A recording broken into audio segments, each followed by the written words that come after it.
So, without further ado, I'd love to find out how you got into engineering in the first place. Yeah, so I actually started off, I left school and decided to go and do nursing. Oh, So I went to university to study nursing at the University of Glasgow. Got about a year and a bit in and decided it wasn't for me. Shock horror. I like to change my mind and do lots of things and be involved in as much as I can. But yeah, so after doing a couple of placements, I just realised it wasn't for me. And I actually went and spoke to a Skills Development Scotland advisor oh, right. who basically told me to strip it all back. What do you like doing?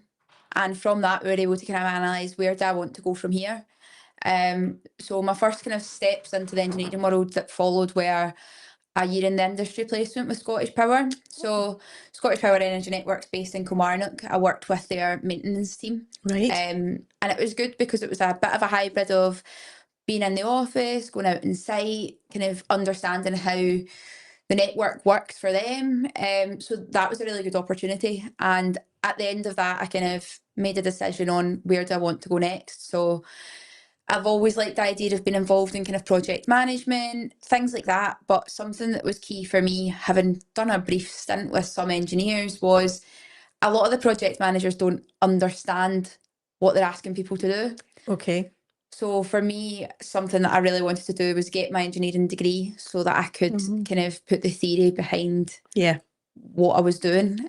So I then joined Atkins Realis, where I'm at now, and completed a 4-year apprenticeship with a undergrad in design and manufacturing engineering. Hmm. Um, and last summer graduated with a first class. So Oh my goodness, that's amazing. Well that done. was a good achievement. Brilliant. And yeah, I've been there ever since. For the past kind of year and a bit, just working on different things, kind of finding where I fit within engineering. It's all good and well doing the apprenticeship, but you get exposed to so much and Yeah, you have to streamline a wee bit that's right. as you kind of come out. So I'm still in that process just now. My team would say I like to have my finger in all the pies and be involved in as much as I can. A bit of So everything. until somebody stops me from doing that, that's probably what I'll continue to do. Mhm. So I sit within the overhead line design team. So we do the railway overhead lines on projects all across the country. Oh, really? It's Um, not just Scotland. no, not just Scotland. I've worked in projects abroad, Wow. down south. So it's really good, and we've got like team members and colleagues all over the world. So it's a huge company. Yeah. Great to work for so Lots of far. experience so far, and by the sounds of things, you're quite hands-on. You do like to get involved in everything, as you say, but that's a great way to learn. And Yeah. I think sometimes as well, Evan and I were talking about it last week, but it is the same for a lot of people coming out of school. They're not sure what they want to do next, or coming out of further education, and to have that sort of breadth that you're getting exposed to within the engineering world. You've got lots of different channels you could be going down there, isn't there? Yeah, absolutely. So when I first started my apprenticeship, a lot of it was CAD based. So CAD design, models, drawings, things like that, kind of essentially putting ideas onto paper for what would be intending to go into the network. And over time, I realised it wasn't something I did in school. It Hmm. was never in my plan to do No. CAD. And I would argue it's not really where my strengths lie, although I can do it. I feel I'm more suited elsewhere. I'm quite a people person. I quite like a natter. So I think that's why I get roped into this. But no, absolutely. It's given an apprenticeship gives so many opportunities to get involved and find out exactly where you want to go. You could probably ask me in 5 years' time and I'll still not have an answer for you. Oh, absolutely. That's right. But just getting exposure to different things has been great. So towards the tail end of my apprenticeship, I got a bit more involved with the project management side of things. Worked as a design manager on another project. So it's really just kind of getting that experience and oversight as to what actually goes into the project that was important to me. Hmm. Because I just like to have the full picture. Yeah.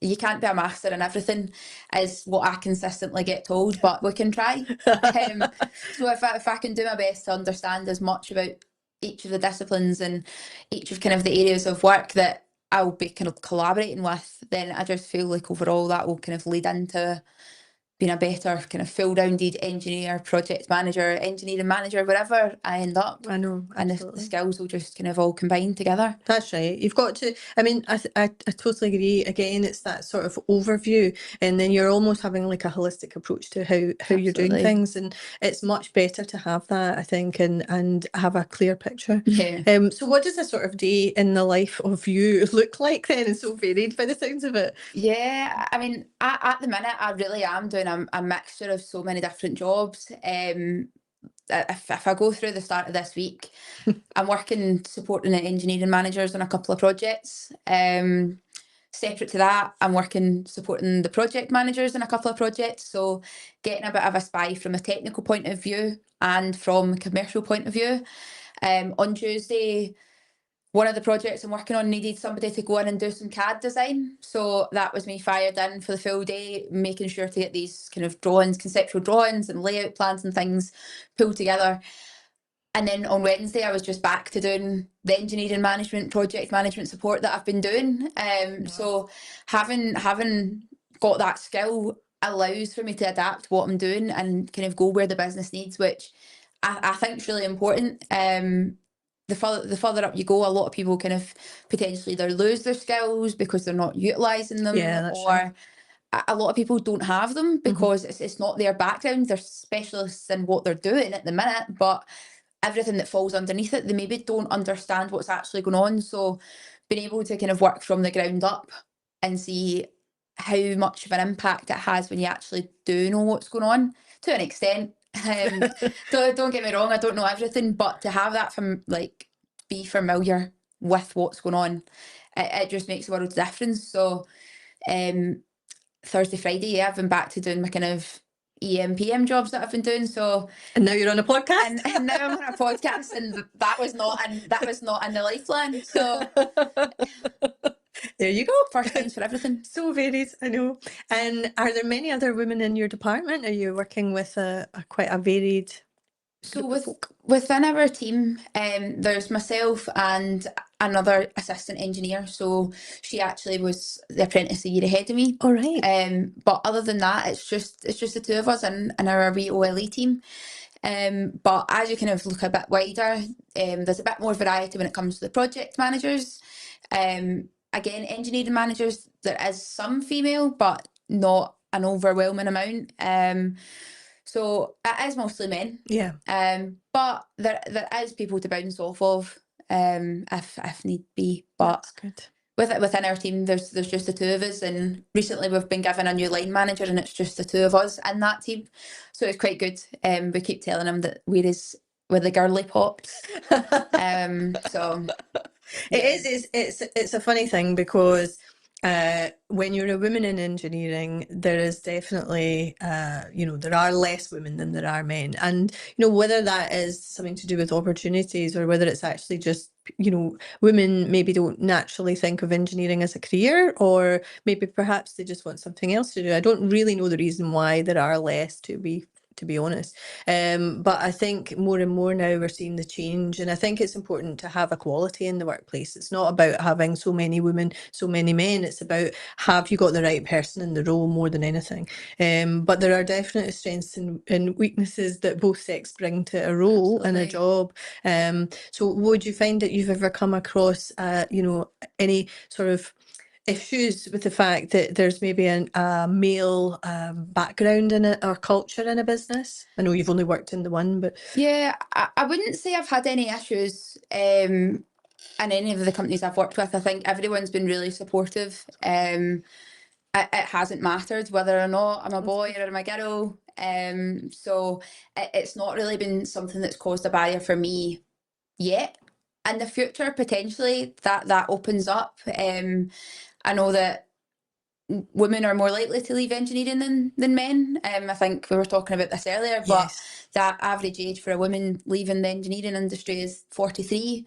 The average age of a man leaving the engineering industry is 60. So it's trying to build that picture as to why is that happening. I think yeah, at the minute we're mastering almost how to bring people in, so there is an increase in the uptake female engineers. But why aren't we retaining them? Yeah. What are the barriers there? And I think that's where people need to start looking. Training the staff up and keeping them there. Keep your staff happy and they won't leave is what I Yeah. always say. If Yeah. I'm kept happy, there's no reason for me to look elsewhere. That's right.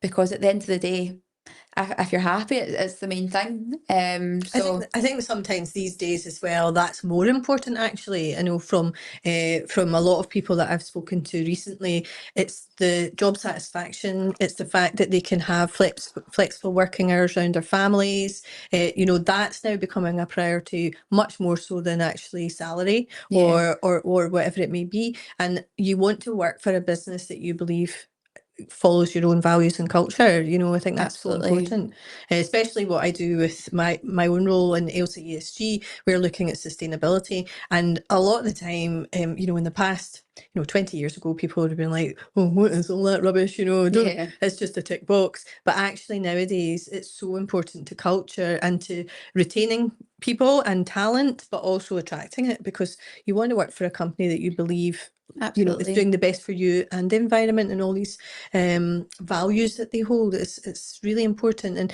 it's interesting that you say it's the sort of 43 age for women leaving engineering, because I would probably think that is something to do with the fact that they're seeing their lives and going, where could I go from here? There's not that many roles that they can Yeah. progress into, perhaps in their career. Maybe they've got to the level that they feel they can, and they need to go to another industry or whatever. So we need to think about that. Is there anything else that you could think of in terms of what we do as businesses to attract women into these roles and keep them?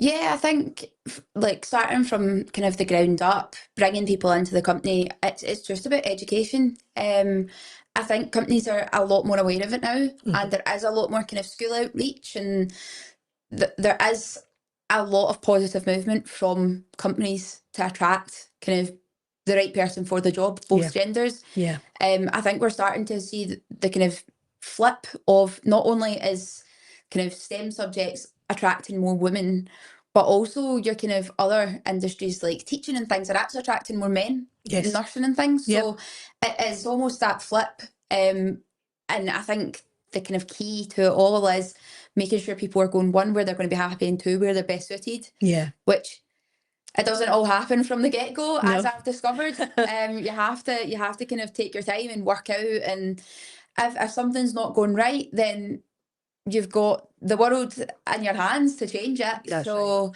I feel like you have to take the opportunities you're given. So in terms of apprentices and things, reach out from a young age. Kids don't know the difference between like boys are engineers and girls are teachers when they're really young. They Yes. don't understand why that is the narrative. So if that narrative's removed Yeah. and exposure is given to the fact that anybody can do whatever job they want, then you're not going to grow up with the mindset that I can't do that. That's it, exactly. So I think it's something within Atkins Realis I've been really positively involved with, is kind of STEM outreach and bring your child to work day and things, and kind of educating kids from a young age, and showing them that it's not about your gender. It doesn't matter. No. It's kind of what things are you good at. So that's one of the first questions I would always ask the kids before I introduce myself and before I say what my job is and anything like that, is write down some things that you are good at. And 9 times out of 10, you can link them to an engineering job, Oh, that's amazing. because they'll write down problem solving, they'll write down communication, they'll write down I'm good at maths, and genuinely 9 times out of 10, you can always link it back to, well, you could find a job in a STEM subject. Yeah, absolutely. So yeah, I think from the ground up, it's definitely education. As it kind of comes to retaining people, it's like what we were talking about earlier. It's kind of keeping your staff happy and making sure that the work that they're doing is suiting the business needs, but also their own needs, because Yeah. like things change, lifestyle changes. When you come in as a fresh apprentice, I joined the company when I was 19, 20, had no responsibilities, and that was it. I'm now 25, I've got a house, I've got a partner, I've got a dog, and your life starts to change. And Yeah. it's the same for guys, but there just isn't that kind of conscious, oh my goodness, my life has to change. Yeah. And I think partly that's to do with workplace culture, but also kind of individual mindset. If you believe that you have to change your life to work round about a family and you can't work because that's the way you see your life going, then that's a mindset shift. Because if you take the other approach and think this is totally doable and you're supported by the people you're working for, then you can really do anything. Yeah, absolutely. And I think as well, that's where, definitely I've seen the change in the last, I'd say 5 years, where those roles where, guys are saying, actually, I don't want to be the person that's working all the hours. I want to be at home with my Yeah. family, just in the same way, because that shift has happened in home life where men and women are equal and they're doing equal share of childcare, they're doing equal share of housework and all that sort of Yeah. stuff. So it has completely changed from the way things used to be, and jobs need to sort of work around that as well in your Absolutely. career, and you can make it work really easily, but it just takes a wee bit of effort and mindset, as you say. It's all about Yeah. culture and mindset. So yeah, absolutely. I think just listen to your staff. Like Yeah. at the end of the day, the best way to get a solution is to speak to people. Yeah. All it takes is a simple conversation. Yeah, And 100%. if they conversations happen, then solutions can be agreed. We talk about problem solving all the time in engineering, and generally it's based on discussion. And the point is raised, quick discussion, problem solved.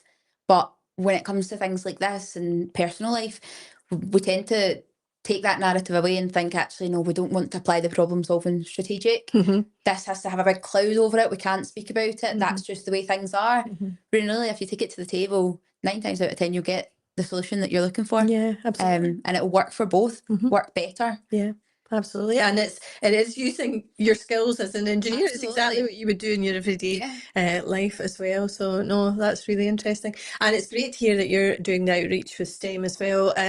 Unfortunately, I'm giving away my age now, saying we didn't do anything like that when I was Yeah. at school. But it is so good that they are bringing that in. And you're right. From my own experience, even, my son's now 18, but when he was in primary school, there was none of that Yeah. sort of gender bias, unfortunately, that there tends to be later on in life. So it's making that culture change earlier. And is it sort of local schools that you would go out to and just spend the morning with? I know we also do similar sort of things. But... Yeah, so kind of within Atkinsjalis, we have a STEM program where essentially they just Oh, schools that are looking for people can go out and volunteer. So Atkinsjalis actually offer 2 paid volunteer days a year. that's amazing. So it's a great initiative to get people involved. It's not taken away from their home life. It's not taken away from anything else. They just have to factor that day in. Yeah. And kind of make it work for them, or a couple of hours, however much it is. On top of that, we've got the opportunity to go out and reach out to schools ourselves. So what I'm hoping to do this year is actually go back to the school, like my local school. Because when I was in school, I remember there was a guy come in from MOD, Ministry of Defence in Beith, Oh, and yeah. he was doing a talk about apprenticeships, and it was for the boys. No. So that was the only exposure, and I think I genuinely do think that was just misjudgment. I don't think there was any malice in it. It wasn't a case of girls aren't allowed. It just wasn't really opened up. I know now that that's completely different. That just doesn't happen anymore, really. But that was kind of the conception. It was Yeah. that's what's to happen. So we then obviously I went to do nursing. It was almost, you get good grades in school, you get pushed towards university. Doesn't matter what you're doing, but you get good grades, go that way. So I was blinded by all the apprenticeship stuff when I was in school. Yes. Unconsciously. Yeah. I just didn't even consider it. No. And it just wasn't kind of put in front of me. I think if it was put in front of me and was made a bit more achievable, then I totally would have considered it at the time. Oh yeah, I mean, I was exactly But the same. I just wasn't. It's not a route that you're really offered, and yeah, everyone was saying as well last week. His conception at school was that actually, because he wasn't super brainy, he couldn't be an yeah, engineer. And then he's such a great guy. Like, he's so good at his job as well, and that's just because somebody gave him a chance, and it's the apprenticeship that allowed him to do that. But again, it's the same sort of thing. It's we're put into these silos where you're thinking, right, okay, as you say, the ones with the A grades are off to uni, yeah, the middle can go apprentice. It's not right. It's not the way things should be. It should be fitting people, their personalities and their skills to the right role. 100% believe that too. Yeah, we actually had a discussion within kind of my team, myself and my manager. I spoke about it before because I'm involved sometimes in the interviews of new candidates and things. But because we're such a big company, the recruitment process is just very generic. It is just the way that it happens. It's the easiest way for it to happen, I imagine. But consistently we raise, how can we not get the right people in to do the right jobs? So like within our team, we would really benefit from a CAD assistant, probably. And they don't need to be the most brainy person in the world to be able to do CAD. Do you know what I mean? They might be an incredible CAD engineer. They could work AutoCAD or MicroStation like a wizard.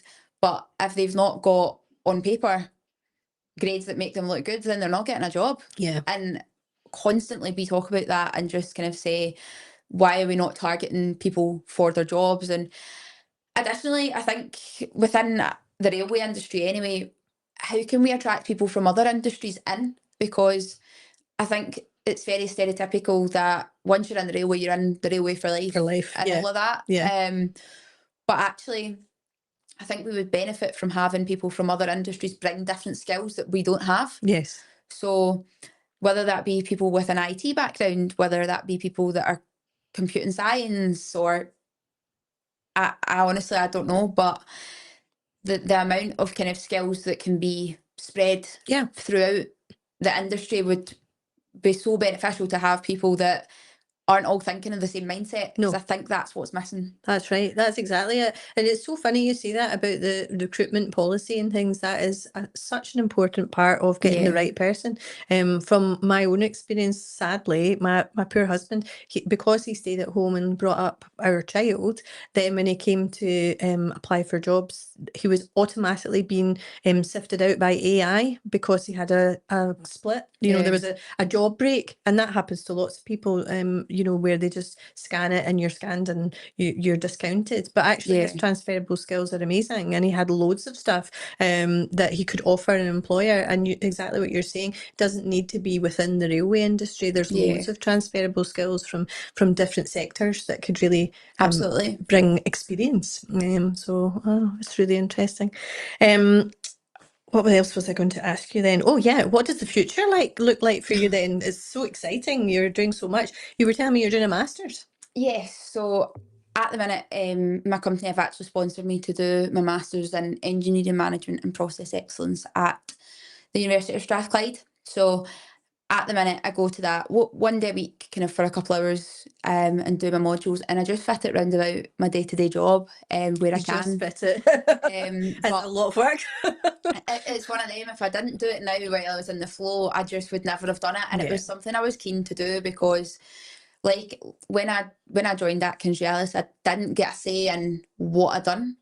So the job I applied for actually was listed as a mechanical engineer. Okay. And then when I got to interview stage, I did actually speak to my line manager in the interview, which was good. So he was able to give me an idea of what I would be doing and what I would be involved in. Initially, all my other apprenticeship offers were project management, and this was the only engineering one.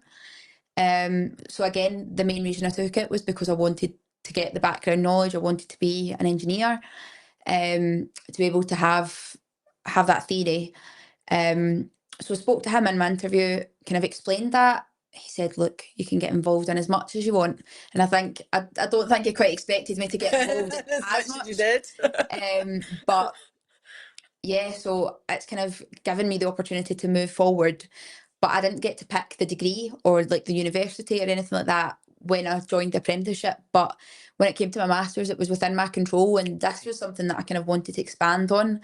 It's where I see myself going. So although my background is design and manufacturing engineering, and there was a lot of kind of CAD focus and things like that, where I actually see myself in the future is more along the lines of doing engineering management or project management, working with people, working with clients and things like that. So it's really just, I think I've identified where I feel that I'm strongest and where I contribute the most, what I have to offer, and it's kind of down that line. So that's the main reason for doing the masters, and so far it's so good. It's been really interesting. I've been able to get involved in more things out with work as well. So within the university, That was actually how I met Jamie, All right, okay. because he helped us out in one of our university projects. So yeah, it's great. It kind of gets you networking with people that you would never have met before from different companies. Brilliant. So it's a really good opportunity. University of Strathclyde. We've got so many good universities in Yeah, Scotland, with such great specialisms. But certainly for ourselves at Ailsa, we have a knowledge transfer partnership with Strathclyde. We work very closely with Ennis as yeah, well. And it's just brilliant. They're so encouraging, and there's so much you can learn and share between industry and academia, and it's becoming closer and closer actually. absolutely. And that's so important to get that balance and to get both sides, much in the way as it's good to get the balance between men and women in the workplace as well. So, oh no, that's fantastic. So you're kept very, very busy then. Yes, I'm always busy, but that's the way I like it. Oh. If I've not got something to do, I just ponder. Just yeah, I just always need to be doing something. So at the minute, I'm doing my masters. That's kind of came to a close for the summer. So this is now where I can focus on everything else that's not university. So I'm just about finished my IEng application for incorporated engineer. Yes. So that will probably, hopefully, be going in within the next week. I told my manager it would be today, but it might be next week now.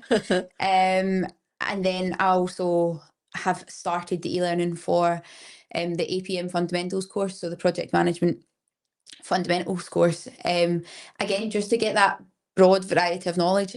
If there was a role that was a hybrid role between project management and engineering management, I would love to be involved in something like that, because I think they interlink so much. Yeah. And right now, I think it looks very segregated in the way in which things work. But there is an overlap. Some people are aware of it, some people kind of aren't. I suppose it's harder when you don't come from an engineering background, because I was speaking to one of our project managers about this, and he didn't come from an engineering background. So I think he has a marketing degree. Okay. He's come in, is now working as a project manager, and been asked to do things and to kind of keep an eye on the programme, but he doesn't know what actually goes into it. Yeah. And so unless that's laid on a plate for him, it's really, really hard. Yeah, I'm going to say it's almost like you're doing that blindfolded, because Yeah, you just don't have the information to understand what it is you're supposed to be achieving. absolutely. And I feel like that's where I've come in to support them, because I'm getting the gist of both sides now. So it's almost like I have a foot in both camps. The engineers are set in their way in one thing, the project managers are set in their way in another thing. And for me, it's about harmonising that and having kind of really, I don't know, like just a very kind of collaborative workforce of people that, even if you don't understand it, you can acknowledge what actually goes into it just from what people are telling you. Yeah. Like, don't get me wrong, the project managers and the engineering team that I work with are great. They're amazing. They all kind of trust each other and trust the judgment. And I think if that wasn't there, then it would be very, very apparent. A project just wouldn't run. Yeah. But for my involvement, I've loved it. I've loved being able to have a foot in both camps and hear what the engineers are saying about the project managers moving their dates in, and hear what the project managers are saying about the engineers taking too long. And it's great just to sit in the middle and kind of see it from both sides, and Yeah. then break it down to each of them. This is why they're saying that. They're not doing it out like to be bad and the No, badness of their heart. there's reasoning. There's reasoning behind both sides, and it's about finding that middle ground. And that's essentially what I want to do. I want to be the middle ground. I want to be in a position where I just understand everything. Yeah. And we're never ever going to get there. You can never understand everything, but the more I can learn, the better. I just love to learn things. I just love to know about so many different things, even if it's just a snippet of knowledge, because it then gives me an appreciation for the people that are actually doing the job. No, that's fantastic. So And that's your superpower by the sounds of it, because it's having that broad knowledge of everything, and then also understanding where people are coming from and connecting up the dots almost. yeah, And it's something that I love about my own job as well, because mine being so varied, seeing lots of different companies, and then you go, oh, wait a minute, Seed had a fantastic event at the beginning of this week, and we went out to see Scott Engineering. Shout out to Scott Engineering in Auchinleck. And they've just got this brilliant new powder paint coating premises. They're one of the only ones in this area that can amazing. do that size of powder coating. And They're a brilliant company. They employ a varied workforce, so there's female, male, a varied workforce. They also do a 4-day week, which I thought was Oh, that's brilliant. great. So they do 7 till half 5, Monday to Thursday, which has worked really well for them. And their workforce are very happy, and they all want to stay with them as well. So in what you were saying earlier on, but also the fact that I then think, oh, I know somebody that could use them. Have you ever spoken to so and so? And connecting those Yeah. dots and just having that sort of broad overall knowledge, exactly what you're saying for your role as well. So I think, that's something that you should remember in the future as well as your superpower is the fact you can bring people together and see different sides of things too. I just enjoy speaking to people. I think that's the kind of Yeah. outline basis. I just love speaking to people. I love to learn different things. And I think if you look back, if we go back to kind of younger kids in school and you ask them if they know what engineering is, they'll not say that what I'm doing is engineering. They No. wouldn't understand that actually there's so much more to it. And if we expand that picture that engineering's not just hitting things with hammers, then I think it would bring in so many more people and people with different skills, Yeah. people that maybe wouldn't naturally think that's where I fit in. Absolutely. One of the main things that drew me to nursing was I've got quite good people skills. Like I said, I love to chat to people. I can make people feel comfortable. Never in a million of years would I have said when I was in school that that was going to be completely applicable to what I'm doing today in an engineering job. Engineering. And I think it's important to kind of take the nuggets because that's what makes engineering. It's not the people that can just hit things with hammer. There's more than that goes into it. Do you know what I mean? Yeah. There's so much more than what you see on paper that goes into engineering or into the designs like what we do. If we didn't collaborate well with our clients and the teams internally and all the different disciplines, then we wouldn't get the work done. And it takes good people and good staff members and people that are kind of keen for things to progress and innovation. And it takes all of that to have a good, well-rounded engineer or engineering team. And I think that's where people are missing a trick with younger kids. Yeah. Because they just don't know what engineering is. That's right. That's right. Absolutely. And as you say, you need a good mixture. You need those really experienced engineers that have been doing the job forever and understand and have that knowledge. But you also need the youth that's coming in with the new ideas and looking at things in a different way, in a different world, because we are moving on and, it's a completely different way of working than it used to be. And also we've got so much more in terms of AI and Industry 5.0 coming along and all these different changes coming in the future. So fantastic. Is there anything else you'd like to add before we close up for the day? I don't think so. Thank you very much for having me on. Oh no, it's been a delight, and I think you've given us lots of things to think about, and hopefully that's helped any engineering businesses or just businesses as a whole that are listening and trying to bring young people into the workplace and do really well as well. You're such an inspiration, I have to say. Thank you. Great. Well, until next week, thank you so much for joining us, and we'll see you soon. Thank you.